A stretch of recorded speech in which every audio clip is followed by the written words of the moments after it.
How to position yourself and how to prepare.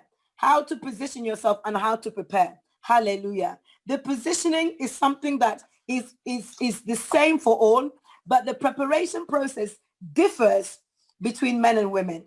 The positioning is the same for all, but the preparation process differs for men and for women, for the male and for the female. So I'm going to just tackle that as the Lord gives me grace this morning. Amen. So first and foremost, I want us to turn to Proverbs. Proverbs 4:23. Proverbs 4:23. Thank you, Lord. Proverbs 4:23. Praise God. Amen. Proverbs 4:23. Let me just make sure I can see the chat as well, so I can make sure that I'm up to date with what you're saying. All right. All right. Hallelujah.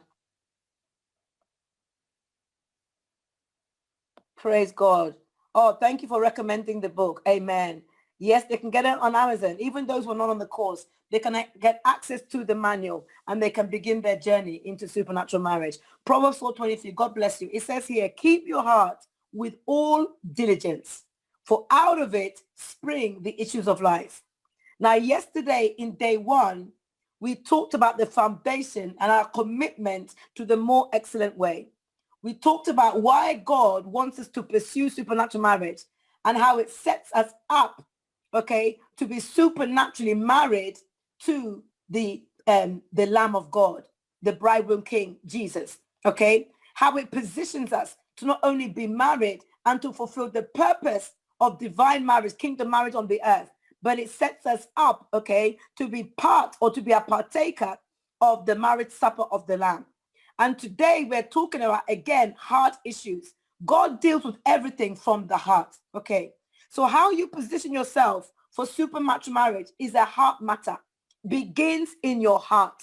Very important. How you position yourself for supernatural marriage begins in the heart. It says, keep your heart. So it means that you have to become a gardener.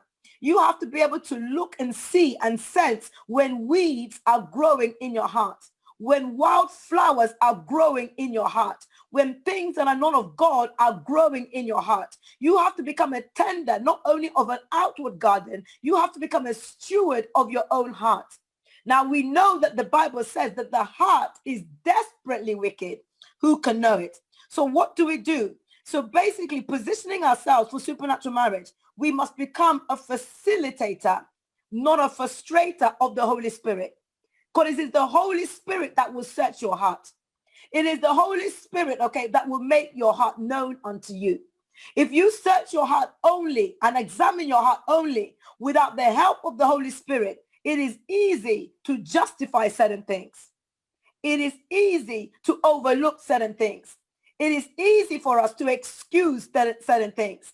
And so it's very important that we engage with the Holy Spirit. And he is the one, okay, that will convict us. He is the one, in the book of John 14, the Lord was talking about the gift of the Holy Spirit.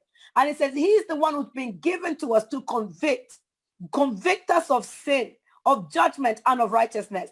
So we all have a conscience, and that begins in our heart. But we also need the help of the Holy Spirit, okay? So positioning yourself for supernatural marriage, you have a mind or determine in your heart to become a facilitator, not a frustrator of the Holy Spirit. I always teach and I say to people, the Holy Spirit is like electricity. He's like electricity. He doesn't have an off switch. So the degree of the voltage and the power of the supernatural, who is the Holy Spirit, the degree of the voltage and of the power that you receive or that can flow to you and through you depends on the resistance that is in the way.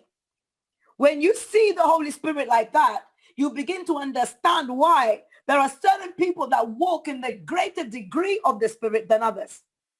The Holy Spirit is like electricity. If you take a naked wire, there is no resistance. So the full voltage of the electricity can impact you. And if you touch it, you can die. If you take the pylons and the power stations of our electrical companies, and they say, keep out, warning, high voltage, because they understand that there is a very small resistance to the flood of the power and of the voltage of the electricity in that place.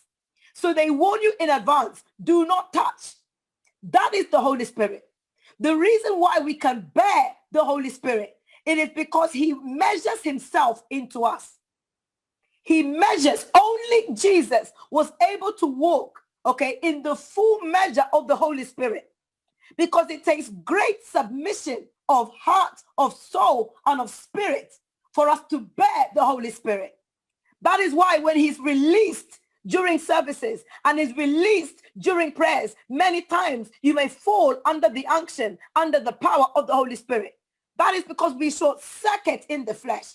The flesh cannot prevail against the Holy Spirit. But because a lot of times we live and we move and we breathe freely, we think that the Holy Spirit is not powerful. The Holy Spirit is a person. He is the person of the Godhead, and he is the power of the highest. When you read in the book of Luke 1, God said, the angel said to Mary, and she said, how will I have this child since I know not a man? And he said, the power of the highest, the Holy Spirit will come upon you, and the power of the highest will overshadow you. So the Holy Spirit is the power of the highest. So he is the power of God, hallelujah, that is able to do anything and to manifest the supernatural, manifest the word, manifest the promises of God. So you want the Holy Spirit on your side.